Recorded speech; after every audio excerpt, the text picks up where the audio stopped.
যে আপনারা দেখতেছেন আমরা এই মুহূর্তে পদ্মা নদীতে আছি, রাজশাহী জেলার তীরে যে পদ্মার চর, এই যে আমরা পদ্মার চরে আছি। হ্যাঁ, এই যে পদ্মার, হ্যাঁ পদ্মার চর, এই দেখেন বিশাল অঙ্কের পদ্মার চর। এই যে পাশে যে দেখতেছেন, এই যে বিশাল জায়গা, এইটা পার হয়ে মুর্শিদাবাদ, অর্থাৎ ভারতের মুর্শিদাবাদ। দেখেন বিশাল চর কিন্তু।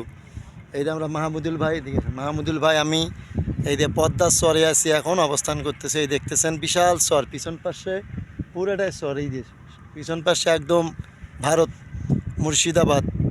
ঠিক আছে, সোনালী লাইফ ইন্স্যুরেন্স কোম্পানির কাজে আমরা এখন রাজশাহীতে আছি। এই যে পদ্মা নদী, এই যেটা হলো পদ্মা জেলা, এটা আপনারা দেখতেছেন রাজশাহী জেলা, রাজশাহী শহর, নদীর উপরেই আর কি, রাজশাহীর তীরেই পদ্মার উপরেই রাজশাহী জেলা, বৃহত্তর রাজশাহী জেলা।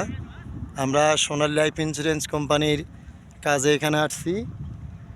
আজকে সারাদিন এখানে কাজ করে আবার রাত্রে চলে যাব। সবাই ভালো থাকেন, ধন্যবাদ। সবাই মনোযোগ সহকারে কাজ করেন। আপনারা এরকম বিভিন্ন জেলা, বিভিন্ন জায়গা আপনারা দেখতে পারবেন। ধন্যবাদ সবাইকে, আসসালামু আলাইকুম।